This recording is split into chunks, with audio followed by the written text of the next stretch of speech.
Hello students, welcome to unique coaching class. વિદ્યાર્થીઓ, આપણે વેતન દર સ્ટાર્ટ કર્યું હતું. લાસ્ટ વિડીયોમાં તેનો એક દાખલો પણ જોયો હતો. આજે એમાં થોડા નવા પોઈન્ટ જોઈશું, નવા દાખલા જોઈશું. પહેલા એકવાર સૂત્ર યાદ કરી લઈએ.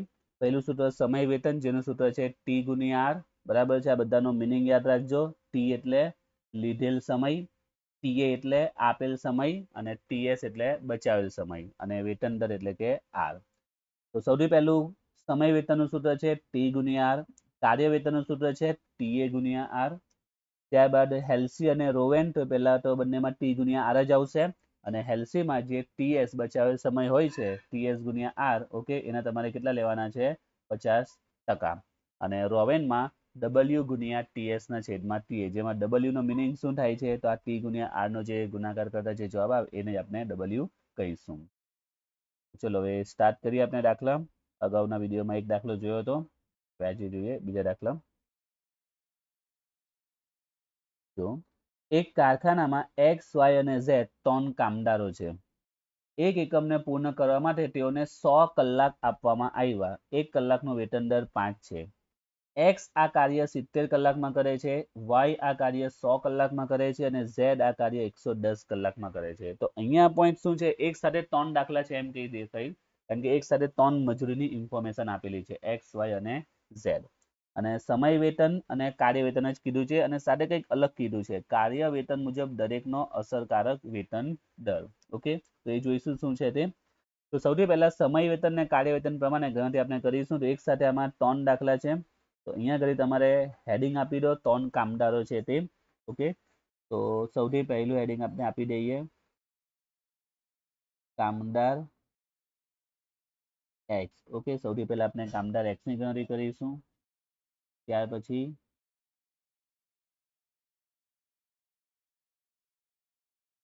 કામદાર વાય, લાસ્ટમાં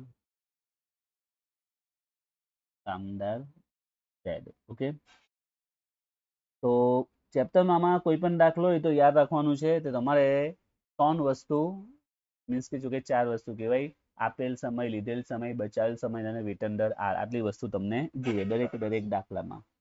એક તો ટીએ એટલે કે આપેલ સમય, ટી એટલે કે લીધેલો સમય અને ટીએસ બચાવેલો સમય અને છેલ્લે રેટ જોઈએ. કોઈ પણ દાખલો હોય તો આટલી ઇન્ફોર્મેશન હશે તો દાખલો સિમ્પલી ઇઝીલી થઈ જશે. ટીએ, ટી, ટીએસ અને આર. ટીએ, T, TS, R. આપેલો સમય, લીધેલો સમય અને બચાવેલ સમય. તો જુઓ, તો એક્સ, વાય, ઝેડ 3 કામદારો છે. એક એકમ પૂર્ણ કરવા તેઓને 100 કલાક આપ્યા. તેઓને એટલે કે આ બધાને જ, એક્સ હોય, વાય હોય કે ઝેડ હોય, બધાને કેટલા કલાક આપ્યા છે? કે ભાઈ 100 કલાક આપ્યા છે, તમારે 100 કલાકમાં કામ પૂરું કરવાનું છે. ઓકે, એટલે ઇન્સો ત્રણેયને આપેલ સમય કેટલો છે? 100 કલાક. એટલે બધાનો ટીએ કેટલો થયો? 100 કલાક. પછી આગળ શું કીધું છે તે? એક કલાકનો વેતન દર 5 છે. વેતન દર એટલે કે રેટ આપ્યો છે. એક કલાકના બધાને કેટલા રૂપિયા મળશે? 5 રૂપિયા મળશે. ત્રણેયને 5 રૂપિયા. ત્યાર પછી નેક્સ્ટ, એક્સ આ કામ 70 કલાકમાં કરે છે, વાય 100 કલાકમાં અને ઝેડ 110 કલાકમાં. તો જો એક્સે 70 કલાકમાં કર્યું છે, એક્સે કેટલું કર્યું છે? 70 કલાકમાં. એટલે આ શું થયો? લીધેલો સમય બધાનો આપેલો છે. એક્સે કેટલો ટાઈમ લીધો? 70 કલાક લીધા. તો એક્સમાં લીધેલ સમય એટલે કે ટી 70. વાય એ કેટલો ટાઈમ લીધા છે? 100 કલાક લીધા છે. તો વાય નો ટી 100 અને ઝેડ એ 110 કલાક લીધા છે. તો એનો ટી 110. હવે બચાવેલ સમય જોઈએ. તો પહેલા વાત કરીએ, એક્સ ને 100 કલાક આપ્યા, 70 કલાકમાં કામ કરી દીધું, એટલે કેટલો સમય બચાવ્યો? 30 કલાક બચાવ્યા. વાય ની વાત કરીએ તો 100 કલાક આપ્યા ને 100 કલાક કરી લીધા, બચાવેલ સમય એનો 0 થઈ ગયો, કે સમય બચાવ્યો જ નથી. ઝેડ ની પણ વાત કરીએ તો 100 કલાક આપ્યા ને 110 કલાક લીધા, વધારે ટાઈમ, એટલે આનો કોઈ બચાવેલ સમય આનો પણ આવશે જ નહીં. ડેશ આપણે લખી દઈશું. ઓકે, જવાબ માઇનસમાં નહીં આવે. બચાવેલ સમય તો આપણે એવું થોડી કહી શકીએ -2 કલાક બચાવ્યા, -5 કલાક બચાવ્યા, એટલે બચાવેલ સમય એનો છે જ નહીં. આમાં બી ઇનડાયરેક્ટલી છે જ નહીં. 100 કલાક આપ્યા ને 100 કલાક લીધા. તો ખાલી એક્સે ટાઈમ બચાવ્યો. મેં અગાઉ કીધું હતું કે અમુક કામદાર ટેલેન્ટેડ હોય, બરાબર છે, તો ઓછા સમયમાં કામ કરી શકતા હોય. હવે આમાં તમને ખાલી સમય વેતન અને કાર્ય વેતન પૂછેલું છે, હેલ્સી રોવેન પૂછ્યું નથી. ઓકે, તો ચલો સ્ટાર્ટ કરીએ. સમય વેતન. તો સમય વેતનનું સૂત્ર સિમ્પલ જ છે, ટી ગુણ્યા આર. તો ટી છે આપનો 70, આર છે 5, કે 350. ત્યાર પછી કાર્ય વેતન એનું સૂત્ર છે ટીએ ગુણ્યા આર. તો ટીએ કેટલો છે આમાં 100 છે અને આર છે 5 એટલે 500. ઓકે, થઈ ગયું. બસ એ જ રીતે અહીંયા આગળ પણ સમય વેતન ટી ગુણ્યા આર. તો સમય વેતન આનો ટી કેટલો છે 100, 100 ગુણ્યા 5, 500. તમે બધાની સાથે ગણતરી કરી દો તો બી ચાલી શકે. કાર્ય વેતન ટીએ ગુણ્યા આર. તો આનો ટીએ કેટલો છે 100 છે, 5, 500. અને લાસ્ટ Z નું ટી ગુણ્યા તેનો ટી 110 છે, 550. અને કાર્ય વેતન ટીએ ગુણ્યા આર. તો ટીએ 100 છે, 100 ગુણ્યા 5, 550. ઓકે, તો સમય વેતન ને કાર્ય વેતન પ્રમાણે વેતન દર કીધું હતું, તેને આપણે ગણતરી કરી દીધી. હવે સાથે સાથે બીજું કંઈક આમાં એક્સ્ટ્રા પૂછેલું છે, કાર્ય વેતન મુજબ દરેકનો અસરકારક વેતન દર શોધો. સૌથી પહેલા શોધવાનું શું છે તેના પર ફોકસ કરીએ. શું શોધવાનું કીધું છે? વેતન દર કીધું છે. શું શોધવાનું કીધું છે? વેતન દર. ચલો, તો આના માટે પહેલા એક એક્ઝામ્પલ સમજો એટલે તમને આઈડિયા આવી જશે કે આમાં પૂછેલું શું છે તે. વેતન દર. માની લો કે એક કર્મચારી, એક મજૂરે કોઈ જગ્યા પર નવો આવ્યો હશે, બરાબર છે, અને ત્યાં આગળ એ પહેલા દિવસે 10 કલાક કામ કર્યું. જો ધ્યાન આપજો, એ કામ પર લાગી ગયો અને પૈસાની કઈ વાત નહીં કરી હતી, જોબ પર લાગી ગયો અને એ પહેલા દિવસે કેટલા કલાક કામ કર્યું? 10 કલાક એ કામ કર્યું. જ્યારે સાંજ પડી ગઈ, 10 કલાક કામ કર્યા પછી માલિક એને 300 રૂપિયા આપ્યા. માલિક એને કેટલા આપ્યા? 300 રૂપિયા આપ્યા.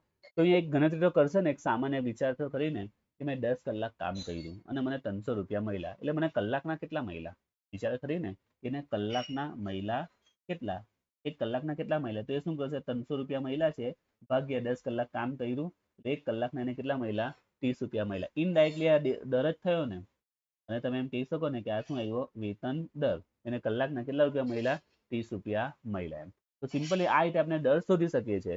જેટલો ખર્ચ, જેટલા રૂપિયા એને મજૂરી મળી હોય, જેટલું એને વેતન મળ્યું હોય, બસ એમાં જેટલા કલાક વડે કામ કર્યું, બસ એના વડે ભાગી નાખો.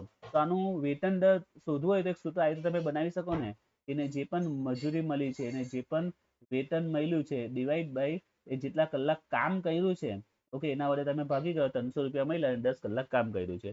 બસ તમારે અહીંયા વેતન દર શોધો તો આ વેતન દરમાં બેઝિક સૂત્ર આવે. તો બસ તમારે વેતન દર શોધો. કોના કીધું છે? કાર્ય વેતન પ્રમાણે કીધું છે.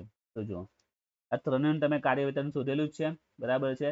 અને આ જે શોધ્યું છે આ બધું છે શું? આ એની મજૂરી છે, એનું વેતન છે કે એક્સ ને સમય વેતન પ્રમાણે 350 રૂપિયા મળે ને જો કાર્ય વેતન હોય તો 500 રૂપિયા મળે. વાય ને સમય વેતન પ્રમાણે 500 રૂપિયા મજૂરી મળે છે, કાર્ય વેતન પ્રમાણે 500 રૂપિયા જ મળે છે. એ જ રીતે ઝેડ નું પણ છે. હવે જો જે પૂછેલું છે અસરકારક વેતન દર કાર્ય વેતન મુજબ, એવું કંઈક લખેલું છે. તો જો ત્રણેયનો આપણે ભેગો શોધી કાઢીએ. કાર્ય વેતન મુજબ અસરકારક વેતન દર. તો આનું સૂત્ર શું બને? અમને સમજાયું. એને જે મજૂરી મળી હોય, એને જે મજૂરી કે જે વેતન મળ્યું હોય એને કોના વડે ભાગો? એ જેટલો ટાઈમ લીધો હોય તે લીધેલ. બસ આ સૂત્ર વાપરો, તમને મળી જશે. તો આપણે એક્સ વાય ઝેડ બધાનું શોધીએ. સૌથી પહેલા શોધીએ એક્સ નું. તો એક્સ ને કેટલી મજૂરી મળે છે? તો એક્સ ની વાત કરીએ ને તો એને સમય વેતન પ્રમાણે એને 350 રૂપિયા મજૂરી મળે છે અને કાર્ય વેતન પ્રમાણે 500 રૂપિયા મળે છે.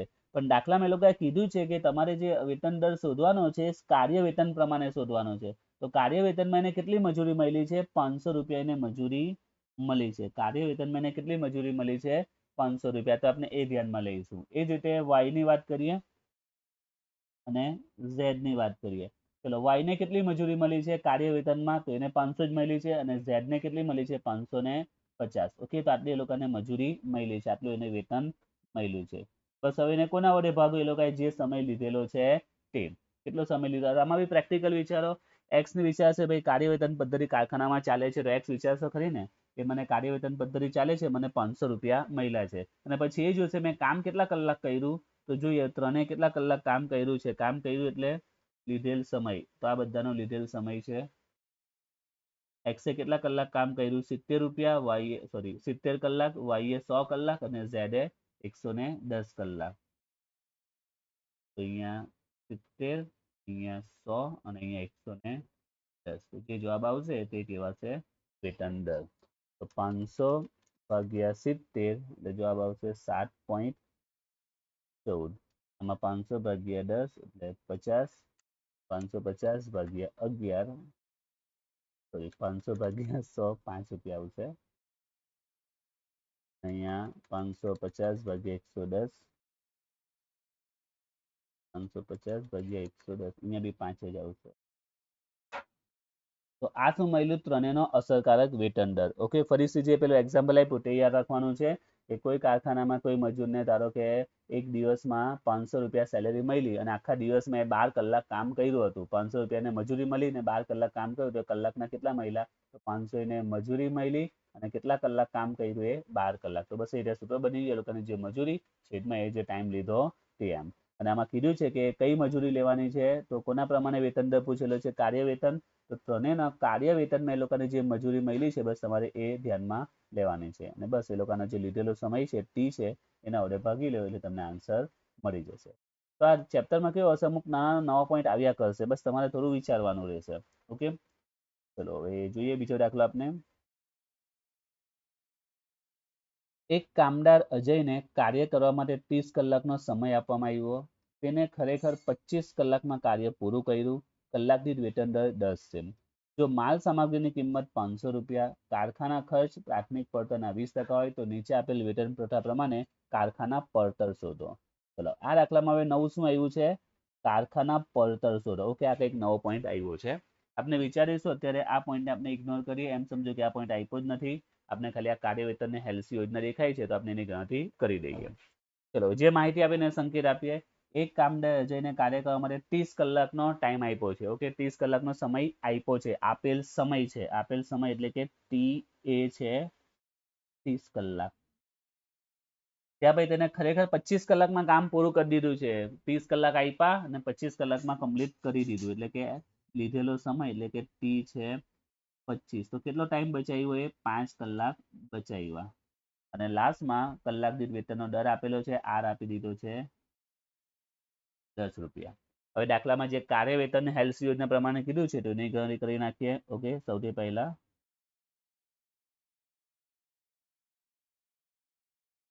કાર્ય વેતન તો સિમ્પલ જ છે. કાર્ય વેતન પ્રમાણે તમે મજૂરી શોધો. એનું સૂત્ર છે ટીએ ગુણ્યા આર. તો ટીએ કેટલો છે આપનો?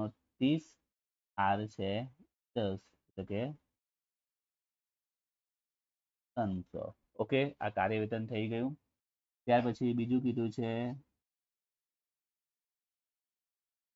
એલસી યોજના. એલસી યોજનાનું સૂત્ર પી ગુણ્યા આર 50% ટીએસ ગુણ્યા આર. પી છે 25, આર છે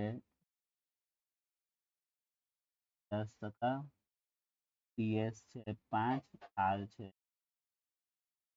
અહીંયા આવશે 250 પ્લસ અહીંયા 5 ગુણ્યા 10 50, 50 ના 50% આવશે 25, 200. તો આપને શું શોધ્યું? જો કાર્ય વેતન હોય તો એને આટલી મજૂરી મળશે, આટલી સેલેરી મળશે. અને હેલ્સી યોજના હોય તો 275. કાર્યમાં 300 રૂપિયા મજૂરી મળશે, હેલ્સીમાં 275. ઓકે, તો આપણે વેતન તો શોધ્યું કે આટલું વેતન મળશે.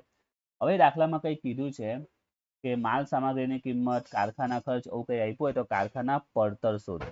તો સૌથી પહેલા કારખાના પડતર શું છે તે એમ. તો કારખાના પડતરની વાત કરીએ ને તો આપણે જે ભણીએ છીએ આ કોસ્ટ અકાઉન્ટ ભણીએ છીએ અને કોસ્ટ અકાઉન્ટમાં આપનું કામ શું છે વસ્તુની કિંમત વસ્તુની પડતર નક્કી કરવાની છે અને પડતર કઈ રીતે નક્કી થાય તેનું આખું એક ફોર્મેટ આવે છે જે આપણે આગળ ભણીશું આગળ એક ચેપ્ટર આવશે તો કે કોસ્ટ અકાઉન્ટમાં એક ચેપ્ટર છે એકમ પડતર પદ્ધતિ એકમ પડતર પદ્ધતિ ઓકે કોસ્ટનું એક આ ચેપ્ટર છે એમાં આપણે વસ્તુની કોસ્ટ વસ્તુની કિંમત ડિસાઈડ કરવાના દાખલા આવશે તો એનું એક ફોર્મેટ છે એ ફોર્મેટ અત્યારે લખું છું ફોર્મેટ કંઈક આવું છે કારણ કે કોઈ પણ વસ્તુ જ્યારે બનાવે તો સૌથી પહેલા તો આપણે એના માટે માલ સામાન લાવવો પડે ત્યાર પછી મજૂરીનો ખર્ચો થાય કોઈ પણ વસ્તુ બનાવે પહેલો ખર્ચો માલ સામાન અને મજૂરીનો ખર્ચો થાય તો આ ફોર્મેટ આ રીતનું છે કે પહેલા માલ સામાનનો ખર્ચો જે થયો તે લખો મજૂરીનો ખર્ચો જે થયો તે લખો અને એનો જે ટોટલ આવે એને કહેવાય પ્રાથમિક પદ એટલે કે શરૂઆતમાં આટલો ખર્ચો પહેલા થઈ જ જશે જેને કહેવાય છે પ્રાથમિક પડતર હવે કારખાનામાં માલ સામાન મજૂરી આવી ગયું એટલે મજૂરીનો ખર્ચો થઈ ગયો એટલે ઉત્પાદન ચાલુ કરશે એટલે હવે ખર્ચા થશે એમાં કારખાનાના ખર્ચા લાગશે કારખાનાના ખર્ચા થશે એ ખર્ચા એડ કરશે એ જે જવાબ આવે એને લોકો કહેશે કારખાના પડતર આખું આવી રીતનું ફોર્મેટ આવવાનું છે આ ચેપ્ટરમાં વસ્તુની કિંમત કઈ રીતે ડિસાઇડ થાય પહેલા માલ સામાન મજૂરીનો ખર્ચ એના ટોટલને કહેવાય પ્રાથમિક પડતર તો એમાં કારખાના ખર્ચ એડ થાય એને કહેવાય કારખાના પડતર કારખાનામાં વસ્તુ બની ગઈ હવે એમાં ઓફિસના ખર્ચા લાગશે કારણ કે ઓફિસમાં ભાઈ ગણતરી થશે ખર્ચા કેટલા થયા તે વસ્તુ કેટલામાં થઈ તે ની કેલ્ક્યુલેશન થશે એટલે કે હવે કયા ખર્ચા લાગશે ઓફિસના ખર્ચા લાગશે તો એનો જે ટોટલ આવે એને ઓફિસ પડતર કાં તો ઉત્પાદન પડતર કહેવાય અથવા આપણે ઓફિસ પડતર લખી દઈએ ડિટેલમાં ચેપ્ટરમાં આપણે જોઈશું ઓકે ઓફિસમાં ગણતરી પણ કરી દીધી હવે વસ્તુ આપણે વેચીશું તો વસ્તુ વેચવા માટે આપણે વેચાણના ખર્ચા કરવા પડશે અને એ એડ કરીએ પછી જે ટોટલ આવે એને કહેવાય વસ્તુની કુલ પડતર એટલે કે વસ્તુ આટલામાં રેડી થઈ પછી આપણે એમાં થોડા આપણા પ્રમાણે નફો એડ કરીશું અને જે આવશે તે આપનું કહેવાશે વેચાણ તો આ રીતનું કંઈક ફોર્મેટ આપણે આ ચેપ્ટરમાં ભણવાના છે એમ ઓકે આ ચેપ્ટર આવશે ત્યારે તો અત્યારે આપણે જે દાખલો છે એમાં આ ચેપ્ટરનો એક નાનો પોઈન્ટ પૂછ્યો છે એ લોકોએ શું પૂછ્યું છે કારખાના પડતર શોધો અત્યારે આપણે જે દાખલો ગણીનો છે એમાં આવો કંઈક સવાલ છે કારખાના પડતર શોધો તો તમારે જો કારખાના પડતર શોધવું હોય તો એનું ફોર્મેટ આ રીતનું કંઈક બને ઓકે ડિટેલમાં ફોર્મેટ જ્યારે ચેપ્ટર ચાલુ થશે ત્યારે ભણીશું આમાં એક નાનો પોઈન્ટ ખાલી આવ્યો છે કારખાના પડતર પૂછેલી છે તો કારખાના પડતરનો ફોર્મેટ તમારે યાદ રાખવાનું છે કે માલ સામાન અને મજૂરી બેનો ટોટલ કરો જે આવે તે પ્રાથમિક પડતર કહેવાય એમાં કારખાના ખર્ચા પ્લસ કરો જે આવે તેને કહેવાય છે કારખાના પડતર ઓકે તો અત્યારે હાલ પૂરું તમારે ફોર્મેટ યાદ રાખવાનું છે આપના દાખલા માટે તે દાખલામાં કારખાના પડતર પૂછી છે તે આમ ડિટેલમાં મેં કીધું તે આ ચેપ્ટરમાં આપણે ભણીશું અત્યારે ખાલી કારખાના પડતર માટે ફોર્મેટ યાદ રાખવાનું છે તો બસ આમાં તમારે કરવાનું કંઈ નથી બસ આ ફોર્મેટ લખો એમાં કિંમત મૂકો એટલે જવાબ તમને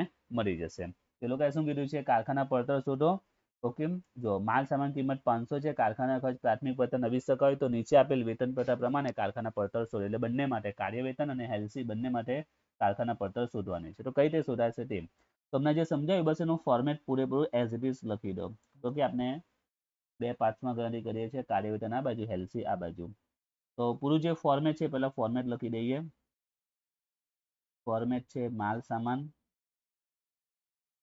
મજૂરી બરાબર એનું જે ટોટલ આવશે એને કહેવાય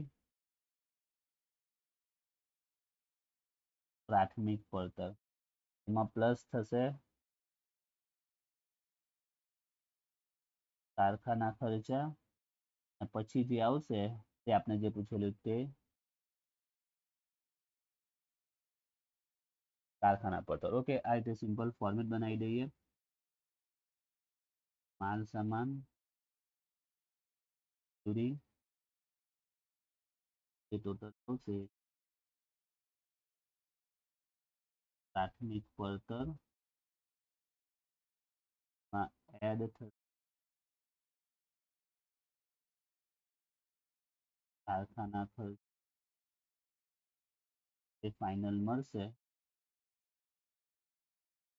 તે કહેવાશે કારખાના પડતર ચલો હવે આમાં કિંમત મૂકીએ સૌથી પહેલા માલ સામાન તો દાખલામાં જો માલ સામાનનો આન્સર આપેલ છે કહી દીધેલું છે કે માલ સામાન કેટલો છે તો એ છે 500 રૂપિયા રેડીમેડ આપી દીધેલો છે તો બંનેની ગણતરી આપણે સાથે જ કરીએ છીએ કાર્ય અને હેલ્સી બંને તો માલ સામાનની વેલ્યુ આપેલી છે 500 રૂપિયા ત્યાર પછી બીજું કીધું છે મજૂરી શોધવાની છે. બીજું શું શોધવાનું છે?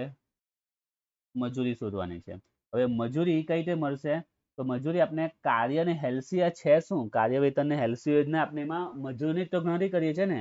આમાં કાર્ય વેતનનો 300 રૂપિયા જવાબ આવ્યો. એનો મિનિંગ શું છે કે આ કામદાર રજાઈને 300 રૂપિયા મજૂરી મળવાની, 300 રૂપિયા વેતન મળવાનું છે, 300 એની સેલેરી થઈ.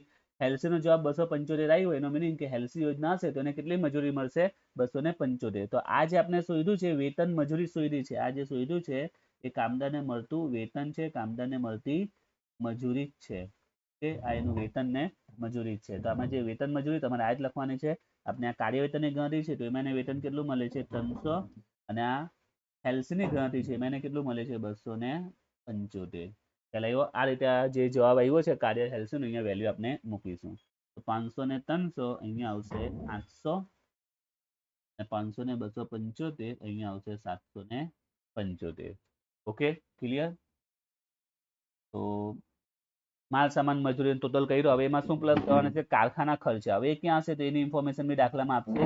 એ લોકો કંઈક લખ્યું છે જો કારખાના ખર્ચ પ્રાથમિક પડતરના 20% છે. સ્પષ્ટ કહી દીધું છે જે કારખાના ખર્ચ છે પ્રાથમિક પડતરના 20% છે.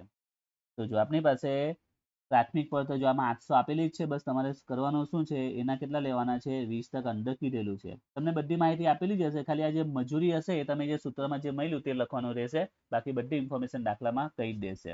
તો 800 ના 20% કરો તો 8 દુ 16, 160 આવશે. એટલે ટોટલ કારખાના પડતર 960. એઝ ઇટ ઇઝ અહીંયા પણ કારખાના ખર્ચ પ્રાથમિક પડતર આપણે કેટલી છે? 775. બસ એના 20% કરો. 775 ના 20% તો આવે છે 155. એટલે ફાઇનલ આન્સર 910.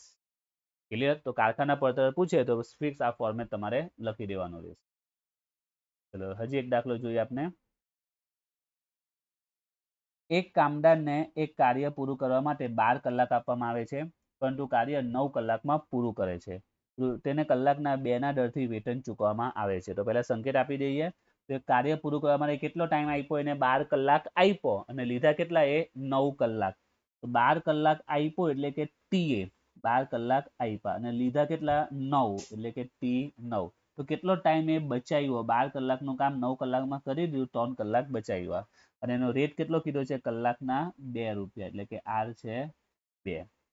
આગળ ઉત્પાદન માલ સામગ્રી 8 રૂપિયા છે અને કારખાના પરોક્ષ ખર્ચ પ્રત્યક્ષ મજૂરીના 150% છે. એવું કંઈ કીધું છે. તો નીચેની યોજના મુજબ કારખાના પડતર શોધો. એટલે આ ઇન્ફોર્મેશન શેના માટે આપી છે? કારખાના પડતર પ્રમાણે. એટલે ઉપર દાખલો હતો તેવો જ છે. હવે આમાં હેલ્સી અને કાર્યવેતન કીધું છે. તો સૌથી પહેલા હેલ્સી અને કાર્યવેતન પ્રમાણે આપણે ગણતરી કરી દઈએ. સૌથી પહેલા